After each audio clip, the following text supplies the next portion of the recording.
Hey guys, TC here. As always, how are you guys doing? And welcome to your first Battlefield Tuesdays episode.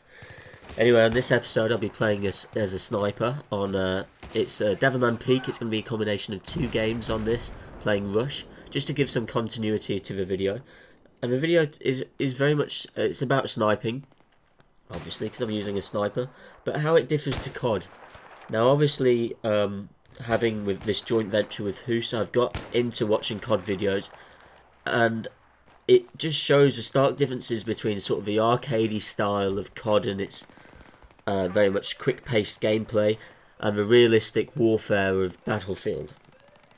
Anyway, so obviously with COD comes sniping montages, and by God are they impressive.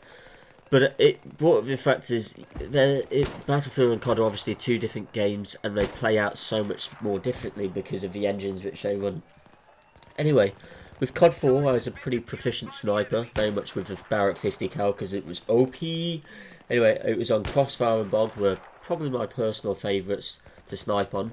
And the way you'd sort of win sniper battles 1v1 was as long as you aimed true, and you had a quicker trigger finger than that of the guy you were sniping against, you'd pretty much come on top all of the time. Anyway, however, that doesn't work. However, within the vastness of Battlefield maps, this really isn't the case. They're far more open. You need to find cover and take selective shots. Now, because of the way Battlefield works is, if you have bullets left in your chamber, it takes 2.4 seconds to load your gun.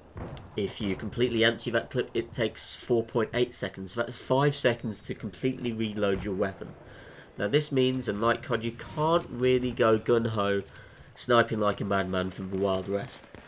You need to take selective shots. You sort of hand back and play a selective peripheral role. You need to take into effect the bullet drop, which is obviously taken into the... Which, if for guys who haven't played Battlefield, you know that COD 4 mission where you're sniping from that building in Chernobyl and you have to take out whatever his name's from getting out of that Jeep? That's what it is, but it happens all the time. It's not just a one-off single-player mission. It happens in-game.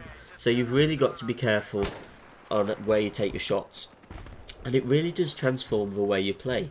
It slows it down. As I say, you can't really run and gun like those impressive COD montages, and it's very much a support and peripheral role, taking out attackers and defenders of MCOMs, or protecting fellow teammates from afar. Though, as I say, I've not really done too much sniping, and it's the only reason why I have recently is because of those COD 4, why do I keep saying that? Those COD montages, and I just want to see what I can do and see if I've got any skill left from COD and bring it over to Battlefield.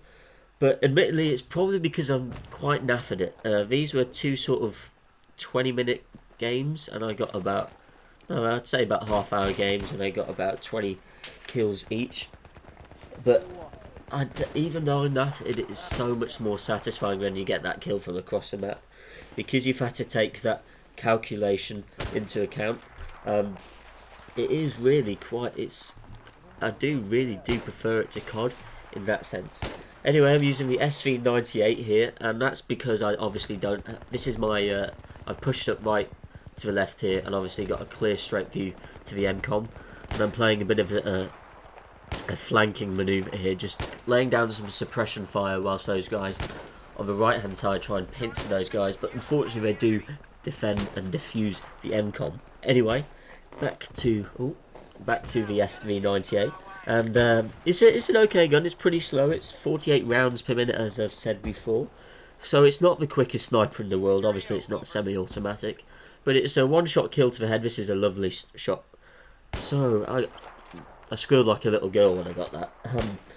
And it's pretty much after a certain distance, it's 50% damage. So you really do have to be prepared to take it. You're either going to aim for the head, or be prepared to take very quick successive shots. Now, some stats to throw at you. There's 520 meters per second in terms of its bullet velocity, so it's fairly quick. So it's going to get there. But obviously, if you're sniping from a fair distance back, you've got to predict where people are going to move, and that's probably the hardest bit of Battlefield. So That's probably why it's so much more satisfying. And as I say, it takes a fair while to reload. And that, as I say, transforms the way you play. You can't go running about like a headless chicken unless you want to, and if I'm sure people can, but I'm certainly not of that caliber of sniper yet. So as I say, it's the differences are pretty huge. With COD, you can just run about, no scoping people, 360. And admittedly, it's good fun, but it takes away the skill if you're going to snipe like this in COD.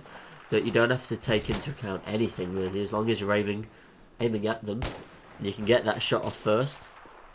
As I say, Battlefield wins for me. But I will probably get COD when it comes out on next gen, probably. And I'd like to see a comparison between those two. This is a cheeky shot through the masts.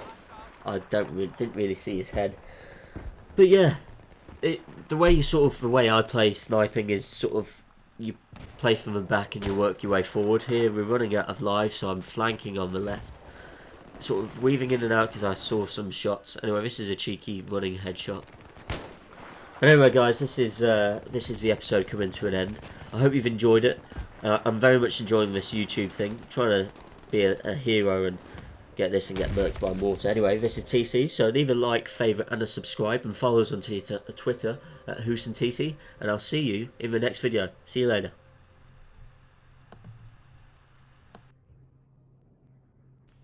Fucking smash that so hard.